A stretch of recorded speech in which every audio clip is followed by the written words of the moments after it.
This is a video just to let you know what I'm up to in the near future. Um, an article I found this morning on Reddit has Schwab planning to, they announced their timeline for the merger with TD Ameritrade.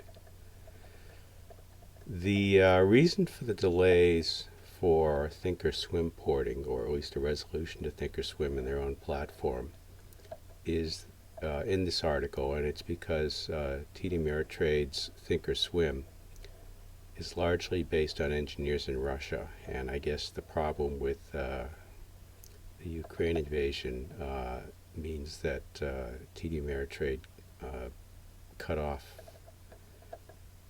relations with I don't know if it was an organization or a subsidiary in the Ukraine, or so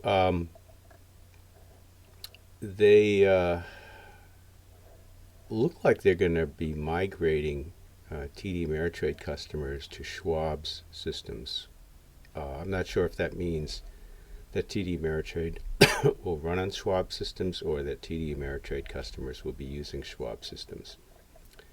It says the retail client transition process is anticipated to begin in February 2023 with a small number of clients.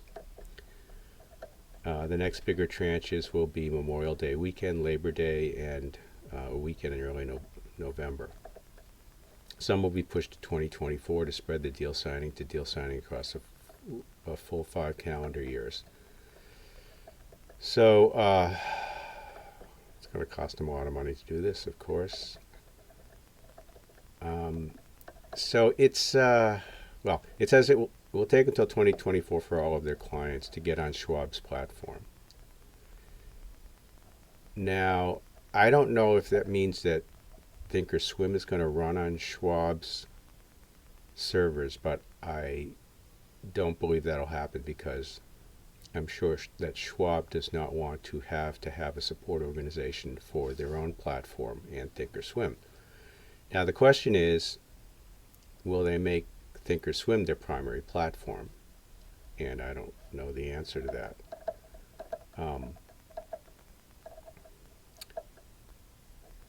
So I don't know right now, but I am giving some consideration as to opening up an account at Schwab to take a look at their platform to see if I can port my stuff over to the platform, so that I would be ready and I wouldn't have to kind of panic to port all my stuff over. I'm also willing to volunteer to be in the first group that moves over, because I want to try and switch over when I can, not when I'm forced to. So that's the Schwab issue. I had a death in the family. I've been working on funeral, service, burial, estate stuff, and cleaning up the house. So I've been somewhat distracted. It's also in another city. It's some distance away, so the traveling has been a bit of a pain. I had to buy a suit, and there was an Apple store very close to the place where I got my suit, so I picked up a Mac Studio. Right now I'm running an M1 Mac Mini with 16 gigabytes of RAM and a 2014 iMac with 32 gigabytes of RAM.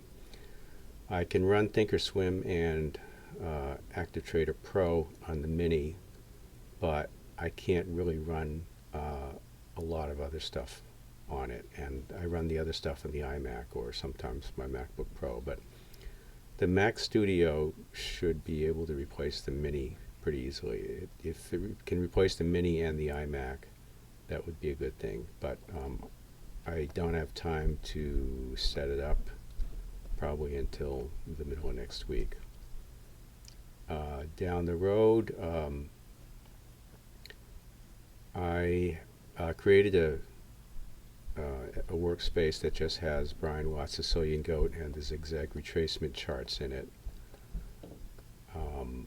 I plan to make that a public share and also do a video on how to get the share and how to use it.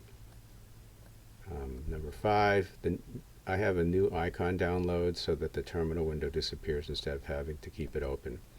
It was kind of a nuisance when you click the icon that it pops up this terminal window and you have to leave it open until you're done.